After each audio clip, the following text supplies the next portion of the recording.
Hello, people. So we got another One Piece chapter. We start off with Kid launching his Punk Gibson on Apu the moment he saw him get attacked. We know how that chapter ended, and like I thought, like I'm sure a lot of you thought, it was not a one shot because Scratchman Apu not only was he up, he was literally talking to Kid. So he tanked the hit. He did get a chip tooth, which I thought was kind of hilarious. Apu did launch an attack, and he did give him a speech before then, because Kid was like, all like, yo, you working for Kaido the whole time, I should have known. But Apu was like, you really thought a team up would work against one of the emperors? I'll be in your eyes, man, which to me, that kind of like signifies that Scratchman Apu was in the same situation that Hawkins was in. Like, he was waiting for a better opportunity, but what goods are going to do to go against a Yonko? That's going to change by the end of this arc. I can guarantee it. Foreshadowing, because let me fill you in about these parent alliances. I think Robin said the same thing on Punk Hazard. Like, these alliances have a tendency to have betrayals involved in that. Anyway, Apu launches an attack on Kid, but Kid just like tanks it and then smiles like, you're garbage. So, and I did notice like the wounds that Zoro got in the previous chapter, that was gone. So it's not like he was being hindered. In fact, they were running pretty casually. They're not weakened. So in comes one of the numbers flying in. In comes Hacha, one of the takes out two of his own men. He takes out two of the beast pirates. Something weird that happens because you see the attack land, an explosion happens. Luffy comes in and then it cuts to Luffy, Zoro, and Kid running away alongside Killer, and they're complaining to one another, blaming each other for this whole mess.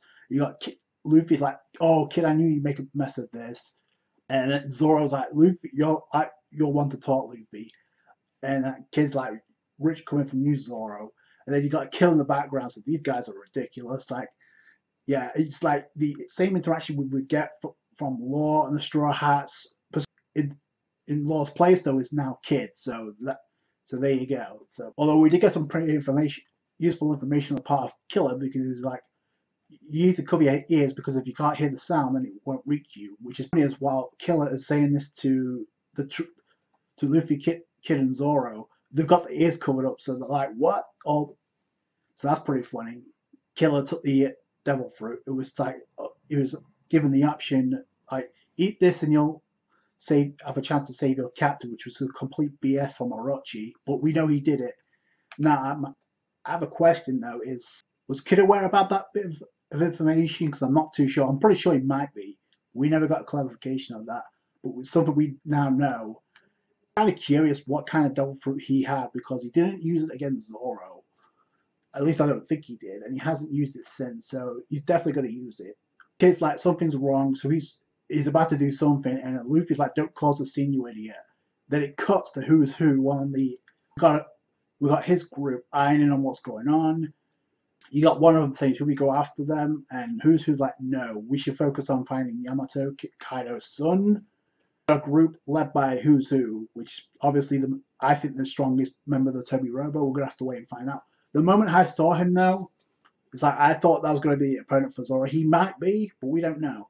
But the fact that they're leaving that to somebody else, it backs up what I said in the previous review. Like, Zoro and Luffy are not going to get involved into many fights until the final battle in Onigashima.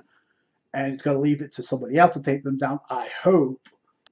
See Big Mom getting ready for the wedding or the banquet, right? We go to the east side of Onigashima with Kinemon and company, led by a chopper in the tank. But the moment he realizes that Black Mario, one of the members of the Flying Six, we know Sanji's all about, so he goes off on his own ahead of them in a trance, like he always does. I do like this moment for one reason. We get a cool moment from Nami. It's like about Momonosuke, right? So leave that to us. You're crazy worried about him, so let us handle it. You should just focus on the battle. So that's pretty cool. I kind of hope that means that we're going to get some action with Nami in a fight, but that would be pretty cool. The battle that makes sense is with her battle with from the Toby Robo. There's no reason why she can't. She has Zeus, for crying out loud. I guess he went inside. He saw what was inside, and he came back dejected. Typical Sanji. So my question is this: did he see Big Mom naked? Because that's what it implies. Because if you leave the infiltration to you, they go off, and it's like everyone jump into the water because you see like Big Mom's is like peeking out, see what's going on. It's a weird moment, and all you see is Chopper in the tank, and you just see Big Mom, and like, so did the rest of Straw Hats that were with him see Big Mom as well? That was just weird to me, and curious why Chopper of all the characters is the one that notices Big Mom, because yeah, we know when Big Mom lost the memories, Chopper was there, so there has to be a reason for it. Speaking of Big Mom, we see the Big Mom pirates trying to climb up the waterfall, not successful yet again. But what's interesting is they're aware about the alliance that Big Mom has with Kaido, but they're more interested in taking Luffy's head, or at least killing him. So you see something flying towards them, right, and they automatically think it's King. No, we find out that it's none other than Marco, literally come intercepting them towards the waterfall. Pulls the exact same thing. He's in. So what we theorize and speculate about Marco coming to Wano, he's finally here. He's not solo, but that's pretty epic how he came in. He kicks the ship, Big Mom's ship, with everybody in it, down the waterfall. We don't see them landing into the water, we just see them go down. But it's an epic entrance for Marco, there's no denying that. I don't think this is the end for the Big Mom Pirates because they have to arrive for the wedding to take place, unless that wedding's not going to happen with Yamato. Talk about disappointment from the Big Mom Pirates. Like, I'm kind of mixed by this. Yeah, I'm kind of mixed by this because yeah, it's awesome, but at the same time, it's like, why would you have the Big Mom Pirates there in the first place? If this is just going to be a gag. Like Marco coming in, yeah, I'm not surprised. What's he going to do in Wano now that he's here?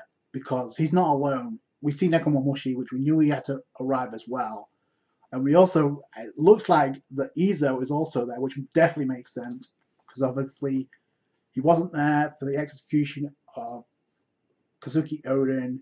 Now he's here. Plus, he has to have some type of closure with Okiku. So that makes sense. But Marco with that entrance, man, it's like, oh boy. So now you have Marco added to the alliance. What's he going to do?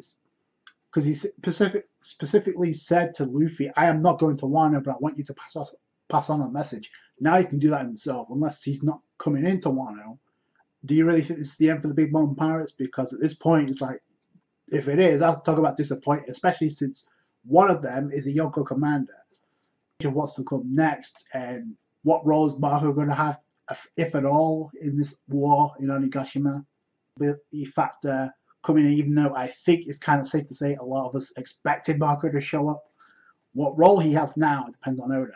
What's going to happen if Big Mom is solo now? If, let's say, for instance, the Big Mom Pirates are out of the picture when it comes to this battle, what's going to happen to Big Mom? Like, is she going to be taken down in this arc? Is she going to betray Kaido? Are they going to betray one another? Because I could definitely see that happening now. I'm curious if one of the other numbers was the one that was eavesdropping in on Jinbei and Robin and their conversation. That could be the case too. Is it possible Kaido's son is one of the numbers? Let me know what you guys think down in the comments below. That's going to do it for today, guys. Thanks so much for watching. Like this review if you did. Subscribe to the channel for more One Piece, and I'll catch you guys later. Thanks, guys. Bye.